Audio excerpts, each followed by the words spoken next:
నేను గత 4 సంవత్సరాలుగా పడుతున్నటువంటి మనోవేదన ఆ స్వామివారి దయ వల్ల మరి కంప్లీట్ గా నేను ఏదైతే చెప్తూ వచ్చాను, సత్యం నా వైపు ఉంది, న్యాయం నా వైపు ఉంది, భగవంతుడు నా వైపు ఉన్నాడని చెప్తూ వచ్చాను.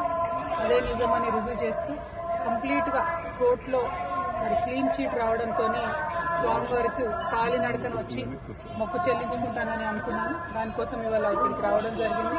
నిన్న కాలినడకన కొండకెక్కి ఈరోజు పొద్దున్నే స్వామివారి దర్శనం చేసుకోవడం జరిగింది.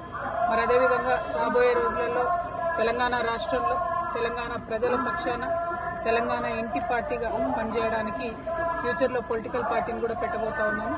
కాబట్టి దానికి కూడా ఖచ్చితంగా స్వామివారి ఆశీస్సులు ఉంటాయి, దయ ఉండాలని చెప్పి కోరుకొని మరి వాళ్ళు దర్శనం చేసుకోవడం జరిగింది. నేను ఎప్పుడు తిరుమలకు వచ్చినా ఒకటే కోరుకుంటాను, తెలంగాణ రాష్ట్రం బాగుండాలి, తెలంగాణ ప్రజలు బాగుండాలి, ఆంధ్ర రాష్ట్రం బాగుండాలి, ఆంధ్ర ప్రజలు బాగుండాలి. రాష్ట్రాలుగా మనం విడిపోయినా కూడా ప్రజలుగా కలిసి ఉండాలి, ప్రజలందరూ బాగుండాలని మనస్ఫూర్తిగా కోరుకుంటాను. అదే జరగాలని చెప్పి మళ్ళీ ఒకసారి భగవంతుని కోరుకుంటూ థ్యాంక్ యూ. జై తెలంగాణ, జై ఆంధ్ర.